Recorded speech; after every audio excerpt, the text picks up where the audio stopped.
Welcome back. An awful lot happened, of course, on the Friday of Holy Week, of Jesus' last week before his crucifixion. I'm just going to read a few verses from Mark chapter 15 about something that happened first thing Friday morning.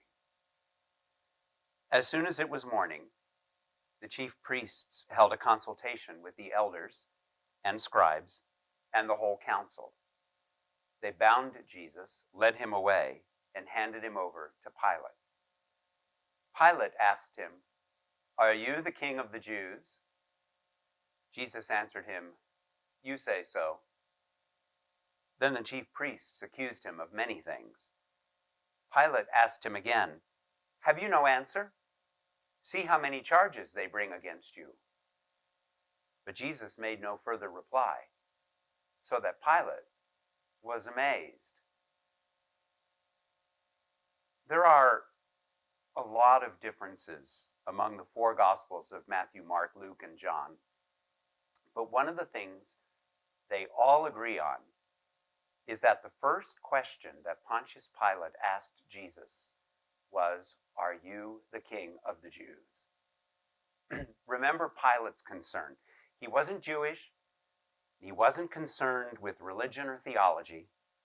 He didn't care if Jesus had committed blasphemy or if Jesus claimed to be the Son of God.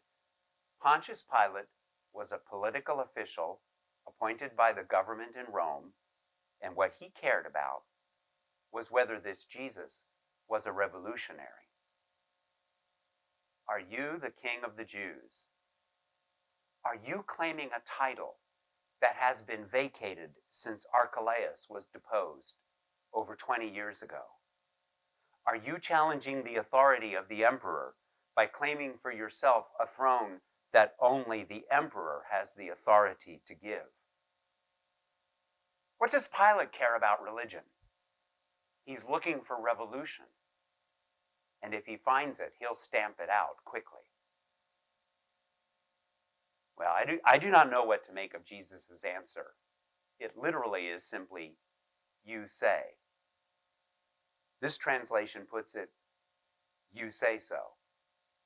And that's probably as close as we can get. Anyway, Pilate does not take that as a confession, and he considers that Jesus is not the revolutionary that he was concerned about. Still, if you'll tune in for our Good Friday service and hear the whole story, you'll see that Pilate finally gives in and condemns Jesus to be executed as a traitor against the state. Perhaps the governor knew more than he thought he knew. Jesus was a revolutionary of sorts, although he wasn't particularly interested in usurping the emperor's authority. He was interested in the emperor not usurping the place of God. But rather than say all that, Jesus remained silent and did not respond to the accusations of his enemies. Perhaps he saw that there was no point. Sometimes trying to defend yourself against wickedness and hatred is fruitless. And so Jesus remained silent, and Pilate was astonished. And you and I are left having to deal with the question, "Are you the king of the Jews?"